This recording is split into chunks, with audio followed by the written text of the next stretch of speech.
네, 안녕하세요. 로열로더 투자전략가 로스입니다. 자, 오늘은 오랜만에 반도체 관련주 투탑 확인해보고 가도록 하겠습니다. 최근에 삼성전자는 코스피에 수급이 들어오면서 외국인들이 귀환하는 모습을 보이고 있고, SK하이닉스 같은 경우는 디램 값이 하락한 부분에 대해서 좀 반영을 하는 듯한 모습을 보이고 있고, 이 비슷하게 움직이는 듯 했지만 조금 다른 모습을 보이고 있죠. 그래서 이 반도체 대장주 중심으로 해서 관련주들 확인해 보도록 하겠습니다. 자, 먼저 삼성전자의 모습을 볼게요. 코로나 이후에 삼성전자는 그리고 하이닉스는 움직임이 좀 더딜 것이다라고 누누이 말씀을 드렸습니다. 물론 장기적으로 보유하실 분들은 그냥 편안하게 들고 가시기에는 좋은 종목들이다라고 누누이 설명을 드렸습니다. 그래서 또 우리가 신조어로 동학 개미운동이라는 말까지 등장할 정도로 이 바닥권에서 매수를 하셨다라고 하면은 내년 정도까지 보시면 제가 볼 때는 개인 투자자분들 모두 승자가 될 수 있을 것이다 라는 말씀을 누누이 드렸습니다.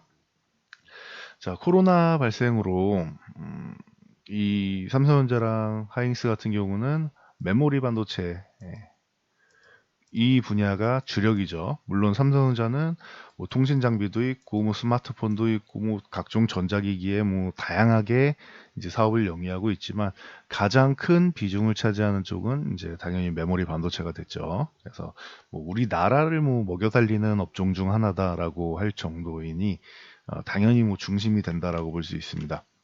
그런데 이 반도체 가격 같은 경우 지금 현재 그렇게 썩 긍정적이지는 않아요. 기존에 작년 4분기부터 반도체 가격이 이렇게 턴되기 시작합니다라고 말씀을 드렸는데 이 턴되던 부분들이 상승하던 부분들이 이제 코로나 때문에 영향력으로 약간 좀 주춤한 상황이에요. 지금 이렇게 주춤해서 꺾여서 다시 한번 이렇게 살짝 내려오고 있는 상황이다. 그래서 여름에서 가을 정도까지는 좀 주춤하지 않겠느냐, 좀 추가 하락이 나오지 않겠느냐라는 전망이 나오고 있지요. 그리고 늦으면은 내년 한 2분기 정도부터 회복이 되지 않겠느냐라는 전망이 보이고 있습니다. 그래서 참고를 하시고요. 그런데 재미있는 게 대부분의 많은 업종들이 현재 성장성에 대해서 이 의미를 부여를 받으면서 미래 가치를 가져다가 이제 주가에 반영을 하고 있습니다. 삼성전자도 어느 정도는 마찬가지인 것 같아요. 이 성장성에 대해서 부여를 받으면서 그동안 조금 지루했던 주가가 최근에는 56,500원까지 돌파를 하면서 외국인들 집중 매수가 들어오고 지수가 살아나면서 좋은 모습을 보였죠. 그리고 나서 음봉세기가 나왔는데 이거는 삼성전자 치고는 이 5만 원 중반대에서 6만 원까지 단숨에 10% 이상 상승을 했기 때문에 쉬어가는 구간 만드는 거 자연스러운 일이라고 생각합니다. 그리고 쉬어가는 구간을 만들어도 56,500원 구간 이 구간을 이탈하거나 하지는 않았어요. 현재 디램 익스체인지에 확인해 보시면 DDR4 8기가 쪽이 이제 7월 고정거래 7월 말일이죠. 고정거래 가격으로 3.13달러 기록했다. 그래서 전월 대비해서 5%대 5.44% 하락했다. 이런 뉴스 기사 쉽게 접하실 수 있을 겁니다. 디램 익스체인지 제가 기존에도 사이트는 몇 번 소개해 드렸습니다. 잘 모르시겠으면은 이제 해당 사이트 가서 이제 그래프만이라도 보셔라. 디램 가격이 상승하고 있는지 아니면 하락하고 있는지 이런 부분이라도 좀 확인하시면은 투자에 도움이 되실 거다라고 여러 번 설명을 드렸죠. 그래서 지금 같은 경우에는 코로나 이후로 조금 수요 쪽에서 수요자 측에서 조금 부진한 것 같아요. 그래서 거래나 이런 부분 쪽이 조금 줄어들었고 대신 서버용 같은 경우는 여전히 양호하다라고 말씀을 드렸습니다. 그리고 향후 당장 코로나 때문에 영향력은 있다. 그래서 못 올라가는 것도 있다라고 설명을 드렸고 플러스 알파로 보시면은 이게 하이닉스에 좀 강하게 적용을 하고 있는데 이렇게 추가적으로 하락을 한다? 당연한 거죠. 이거는 코로나 영향력으로 조금 주춤하는 것은 지금 눈으로도 확인되고 있고 그런데 미래의 성장성을 가져다가 쓰는 다른 업종에 비하면은 너무 좀 박하지 않나 싶어요. 디램 같은 경우는 기존의 인텔에서 이제 CPU 공급 부족으로 해서 이제 수요가 좀 줄어들었다가 AMD 그래서 이제 라이젠 작년에 워낙 가성비 좋은 제품이 나왔죠. 이제 1년이 됐네요. 그리고 인텔이 CPU 출시는 좀 미뤄졌지만 여기에 플러스 알파 요인으로 작용할 수 있는 게 이제 5G 시대가 열리면서 이제 모바일 쪽의 수요는 점점 더 늘어날 것이다라고 설명을 드렸고, 그리고 PC 시장 같은 경우도 대기 수요는 있고 서버용 같은 경우는 이미 이거는 확정 수요가 대기 수요가 있는 거예요. 기본적으로 4차 산업혁명 하면은 IT 쪽이 그리고 빅데이터, 뭐 데이터 센터 쪽에 굉장한 대기 수요가 이미 확정이 돼 있는 상황이에요. 그래서 이 램, 뭐 다른 부품을 다 매수하고 이제 뭐저 메모리만 이제 뭐 제외하고 사지는 않을 거 아니에요. 그럼 PC를 사는데 그러다 보니 당연히 뭐 대기 수요만큼의 수요는 있을 것이다. 그런데 이런 호재성 부분들은 좀 다 빼고 반영을 하는 느낌이 있죠. 기존에는 이게 합당했어요. 왜냐? 외국인들이 자, 우리나라 주식시장을 매도해야 되는 입장이었죠. 현금화를 해야 되는 입장이다. 그래서 외국인들이 현금화를 하면 가장 먼저 현금화해야 되는 게 이제 삼성전자와 하이닉스. 최근에 많이 올랐었죠. 그리고 현금은 많이 필요한 상황이기 때문에 여러분들 뭐 한 달에 뭐 10조도 매도하는 외국인들인데 큰 현금, 거대한 현금화가 필요하기 때문에 가장 쉬운 건 삼성전자 하이닉스 이 IT 투톱을 이제 매도하는 것이 가장 쉬운 일이다. 그럼 언제 매수가 들어올 것이냐? 이 부분에 대해서 이제 코로나가 어느 정도는 좀 완화되는 게 보여야 되지 않겠느냐, 가능성이 좀 높아져야 되지 않겠느냐라고 전망을 하고 있었는데 삼성전자 같은 경우는 조금 미리 들어왔죠. 아직까지 이 코로나가 완화되는 건 우리나라 기준이 아니에요. 미국과 유럽 기준을 말씀드린 겁니다. 글로벌 기준으로 말씀드린 건데 우리나라는 뭐 진작부터 완화돼 있어도 이제 수급이 들어오지 않았고 이 부분을 선물 쪽으로 커버를 하고 있다가 이제 미국과 EU 잠잠해지는 것을 기다렸는데 이 부분이 해소가 안 되고 있죠. 그런 상황에서 지금 최근에 외국인들이 좋은 모습을 보이고 있습니다.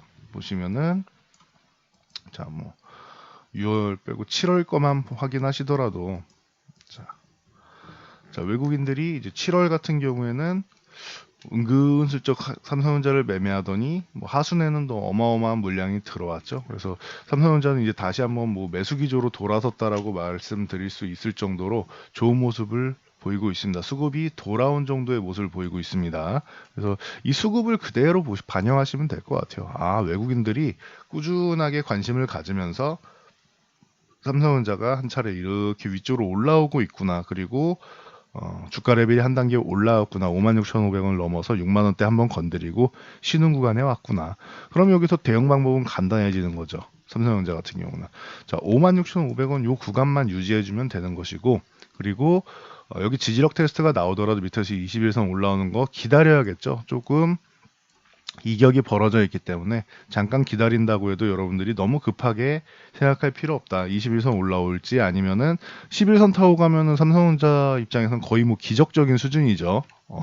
거의 뭐 급등주 수준으로 올라가는 거라고 생각하시면 됩니다. 그래서 11선이든 21선이든 올라오는 거 이격을 좀 좁히는 걸 기다리면서 이 56,500원만 유지해주면 된다. 이 위에서 유지해주면 더 좋겠죠. 좀 더 가파르게 올라올 테니까. 11선은 최근 열흘간의 평균값이고 21선은 최근 20일간 한 달 동안의 평균값이죠. 그러니 최근 가격이 높으면 높을수록 이 각도는 가파르게 올라오게 됩니다. 그래서 요 이격을 좀 좁히는 과정을 기다리고 있다. 다음 목표치는 한 62,000원 정도가 될 것이고 최종적으로는 어디까지 올라가는지는 좀 봐야 될 것 같습니다. 4차 산업혁명 시대에 방금 말씀드렸던 이 성장성이라는 것을 반영하면은 뭐 현실적으로 잠깐 주춤할 수는 있어도 이 성장성을 반영한다고 하면은 삼성전자 같은 경우는 뭐 통신 장비도 있고 스마트폰도 있고 이 화웨이를 미국에서 때려준 것이 좀 호재로 추가적으로 작용을 할 수 있다라고 생각하시면은 이 부분에 대해서는 뭐 반등은 뭐 어렵지 않다라고 볼 수 있고요. 자, 여기서 문제를 보면은 SK 하이닉스죠. 자, 삼성전자는 저렇게 회복이 됐는데 얘는 왜 이렇게 회복이 안 됩니까? 갑갑합니다라고 이제 말씀하시는 분들이 꽤나 있으실 거라 생각합니다. 뭐 자연스러운 현상이죠.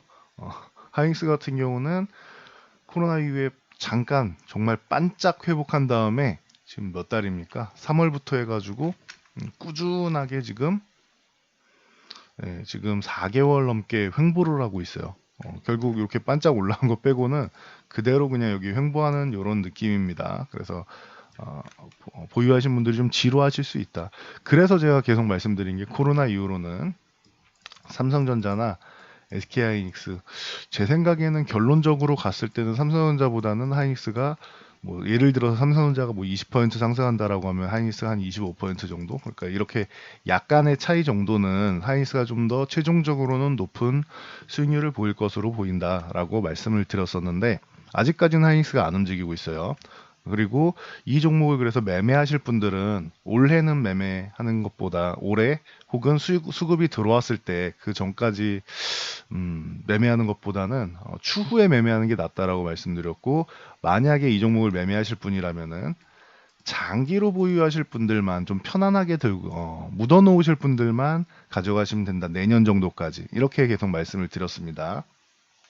이유는 간단해요. 아까 말씀드렸듯이 분명히 성장성은 있는데 추가적으로 디램의 수요나 이런 부분도 있는데, 코로나에 대한 불확실성에다가 플러스 알파로 수급적인 요인을 들어드린 게 뭐 가장 큽니다. 이게 제일 커요. 수급적인 요인이. 하이닉스나 뭐 삼성전자 같은 경우 개인 투자자분들만 매수한다고 어마어마하게 상승할 수 있는 종목은 아니에요. 이거는 시황을 당연히 타야 되고, 외국인들이 시총상위주기 때문에 어느 정도는 외국인들이나 뭐 기관이 좀 들어와 줘야 되는데, 그러기가 쉽지 않은 상황이죠. 외국인들 같은 경우는 현금화를 해야 돼서 우리나라 주식을 매도해야 되는 상황. 그리고 기관 투자분들 같은 경우는 여러분들이 맨날 매도한다고 욕하는데, 여러분들이 우리 주변에서 그리고 우리가 펀드를 환매하고 기관에 있는 돈을 자꾸 빼가니까 매도를 할 수밖에 없는 거예요. 그러니 뭐 굳이 뭐 기관 투자분들이 이제 매수를 안 한다고 해서 욕하거나 그럴 필요는 없는 것 같습니다. 그건 자연스러운 현상입니다. 그래서 하이닉스 같은 경우는 아직도 수급이 돌아오지 않았죠. 그리고 이제 살짝 뭐 돌아온 듯 했으나 아직까지는 조금 기다림이 필요한 것 같습니다. 이제 제가 분명히 목요일 같은 경우에는 거래량도 실리고 위쪽으로 가려는 모습을 보인다라고 말씀을 드렸는데, 제가 87,000원 정도는 넘어가 줘야지 이제 확신이 될 것 같다라고 말씀을 드렸죠. 그래서 조금 약하고 여기를 넘어가 주면은 이때부터는 이제 이 위를 유지해 주면은 방향성을 위쪽으로 돌릴 수 있다. 87,000원 위쪽에서 놀아야 된다라고 했는데, 결국에는 뭐 금요일 날은 우리나라 시장이 쉬면서 다시 한번 내려와 있습니다. 그래도 위쪽으로 올라가려는 모습, 그 21선을 넘어가려는 모습을 한 번은 보였었기 때문에 기존보다는 이제 가능성은 좀 높아진 것 같아요. 그리고 삼성전자 쪽에 수급이 먼저 들어왔는데, 아직까지 SK 하이닉스까지 수급이 동시에 뭐 강력하게 들어오기에는 쉽지 않았던 상황이 아닌가 싶습니다. 그래서 삼성전자 어느 정도 매수가 들어오면은 그 다음에 이제 하이닉스도 들어올 수는 있겠죠. 거기에 이게 또 핑계거리가 좋은 게 뭐냐면은 디램 같은 경우는 말씀드렸듯이 이 4분기 이후에 올라가던 게 주춤해서 이렇게 살짝 꺾이고 있는 이런 추세인데, 성장성이나 뭐 이런 거는 다 뭐 거부하지는 않죠. 그런데 뭐 단기적으로는 조금 리스크가 있다. 이렇게 얘기를 하면서 삼성전자는 그럼 왜 오르냐라고 하면, 말씀드렸지 삼성전자는 다양한 다양한 업종들로 해서 이제 뭐 전기전자 쪽에 종합 전기전자 업체죠. 그래서 스마트폰, 뭐 통신 장비 이쪽으로 앞으로 좀 기대감이 있다라고 얘기해 버리면은, 여기는 메모리 반도체만 하는 기업이 아니냐라고 하면서 이 종합 반도체 기업이죠. 그래서 이런 부분에서 이제 뭐 단일 반도체 단일 쪽으로 해서 집중돼 있는 산업에 집중돼 있는 부분이 긍정적으로 보는 이런 시각이 있는 반면에, 이거를 또 이제 리스크로 반영하는 사람들도 있을 수 있습니다. 이거는 항상 핑계거리를 찾아놓고 호재성에다가 갖다 붙이느냐 아니면 악재성에다 갖다 붙이느냐, 이거를 결과적으로 이제 뭐 갖다 붙이면은 다 막 오고에 따라 결과론적으로 얘기하는 사람들이 많습니다. 그러니 굳이 이런 부분에 대해서 일희일비하실 필요는 없는 것 같아요.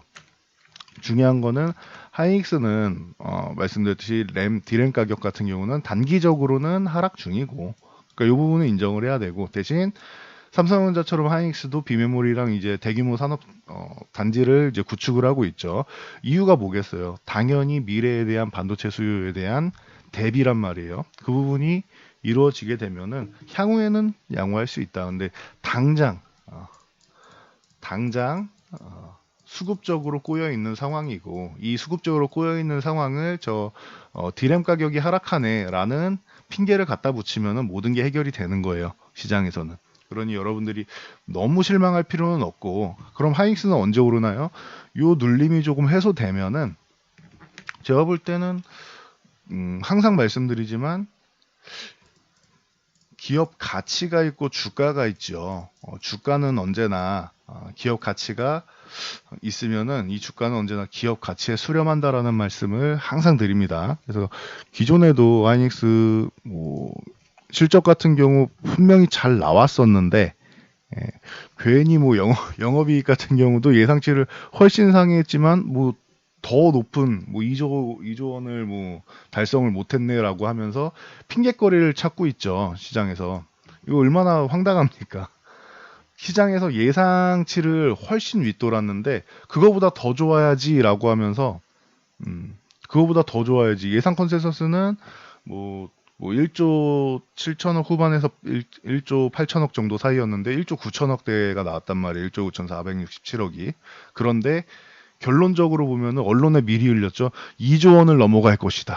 뭐 이런 얘기도 나왔죠. 잘하면 2조 원도 넘어갈 것이다. 그래서 예상치보다 분명히 높게 나왔는데 언론에 흘린 예상치보다는 낮은 거죠. 뭐 이상한 결과가 나왔습니다. 생각해 보면은. 그것은 사이닉스를 올라가더라도 조금 더 누를 수 있다라는 것에 대해서 미리 암시하는 것이다라고 제가 말씀을 드렸죠. 하이닉스는 실적이 좋게 나올 것 같은데 뭐 2조 원을 돌파 못하면은 좀 부정적인 뉴스들이 있으니 참고하시라고 미리 말씀을 드렸죠. 그러니 이 부분에 대해서 실망하실 필요는 없는 것 같아요. 시장에서 정보를 미리 알려줬어요. 하이닉스 실적이 잘 나와도 바로 못 올라갈 수도 있다. 누르는 세력들이 분명히 있다. 그래서 삼성전자를 롱 포지션으로 위쪽 상방을 잡고 하이닉스를 숏 포지션으로 아래로 눌러놓는 이런 전략을 취하는 세력들이 있다라는 것을 미리 여러분들께 암시를 시켜드렸습니다. 그러니 못 올라간다고 실망하실 건 없어요. 대신 나중에 되면은 지금 수급적으로 눌려있던 부분이 조금 해소가 되고 시황적으로 좀 해소가 되면은 이 지금 못 올라갔던 더 위쪽으로 조금이라도 올라갈 수 있었는데 못 올라갔던 이 부분이 해소가 되면은 다시 주가는 제자리를 찾아갑니다. 그래서 하이닉스 같은 경우는 개인 투자자분들이 매매하기 어려운 종목입니다라고 많이들 말씀드리는 거예요. 하이닉스 같은 경우는 이 수급적인 측면이나 좀 개인 투자자분들이 많이 매매하는 종목이기 때문에 조금 개인 투자자분들 좀 일부러 힘들게 하는 경향이 있어요. 좀 지루하게 만들고 해서 아우 지긋지긋한 종목하고 떠나게끔 만드는 경향이 있어요. 그리고 나서 주가가 부양이 됩니다. 과거부터 그래서 이거는 최근 10년 동안에도 그랬고 그 전부터도 항상 그래왔어요. 하이닉스 같은 경우. 그래서 매매하기 좀 개인 투자분들이 좀 매매하기 어려운 종목이라고도 많이들 표현을 하십니다. 뭐 여러 가지 용어들이 있는데 굳이 언급하진 않을게요. 그래서 좀 지루하실 수는 있지만 기존에 말씀드린 대로 난 이거를 장기 투자 종목으로 들어갔어 하시는 분들은 그냥 내년까지 담아놓고 한 달에 한 번 정도 주가 확인하시면 될 것 같고요. 만약에 이게 정말 지루하다라고 생각하시면은 항상 말씀드리죠. 코로나 이후에는 삼성전자 하이닉스보다는 소부장 종목들이 좋다라고 항상 말씀을 드렸는데 요 종목들로 좀 교체를 하시면 될 것 같아요. 어떤 이 소부장 종목이 뭡니까라고 하시면은 소재 부품 장비주인데 이 중에서 뭐 대표 종목들 몇 종목은 제가 작년부터 꾸준히 소개를 시켜드렸죠. 그러니 뭐 영상을 찾아보시면 되고 아니면 요거 조만간 제가 소부장 뭐 기존에 설명드렸던 업체들 중심으로 해가지고 주가 동향 같은 경우에는 한번 주중에나 해서 다음 주 주말이나 주중에나 한번 짚어드리도록 하겠습니다. 그러면은 되시겠죠. 그래서 단기적으로 트레이딩 할 거다 소부장.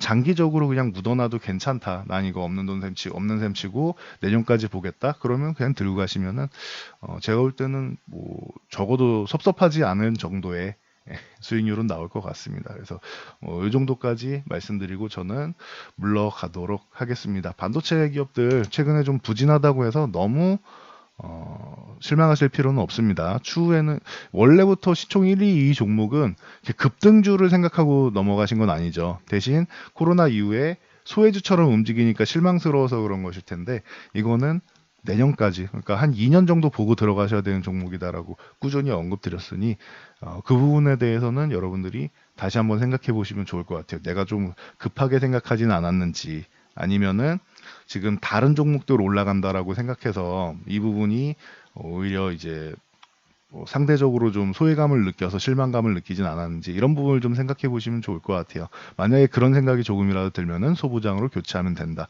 뭐 간단한 이치죠. 그래서 여기까지 말씀드리고 물러가면 될 것 같습니다. 자, 영상이 도움되셨다면은 좋아요와 댓글 그리고 알람 설정 해주시고요. 영상 잘 참고해서 모두 안전 투자하시기 바랍니다.